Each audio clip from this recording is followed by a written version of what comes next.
ஈரோடு மாவட்டத்தை பொறுத்த வரைக்கும் ஈரோடு மாநகராட்சியில விடுபட்ட பகுதிகளில் பாதாள சாக்கடை திட்டம், கலைஞராயன் வாய்க்கால் புதுப்பிக்கும் பணி, மாவட்ட மத்திய நூலகம் புதுப்பிப்பு, கிராமப்புற சாலைகள், ஈரோடு மருத்துவமனைக்கு மாபெரும் கட்டடம், வெள்ளோடு கிராமத்துல 120 அடுக்குமாடி குடியிருப்புகள், சித்தோட்ல மஞ்சள் ஏற்றுமதி மையம், ஜவுளி பூங்கான்னு பல்வேறு திட்டங்களை ஈரோட்டுக்காக செஞ்சிருக்கோம்.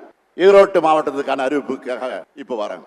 முதலாவதா சோலார் பகுதியில் 20 கோடி ரூபாய் மதிப்பீட்டில் காய்கறி மளிகை சந்தை வளாகம் அமைக்கப்படும். இரண்டாவது வஉசி பூங்கா 15 கோடி ரூபாய் மதிப்பீட்டில் தரம் உயர்த்தி தரப்படும். மூணாவது ஈரோடு மாநகராட்சி பகுதியில் 30 கோடி ரூபாய் மதிப்பீட்டில் கழிவுநீர் சுத்திகரிப்பு நிலையத்தோடு காவிரி ஆற்று முகப்பு மேம்படுத்தப்படும். நாலாவது புதிய மாவட்ட மைய நூலகம் ஒன்று 6 கோடி ரூபாய் மதிப்பீட்டில் அமைக்கப்படும்.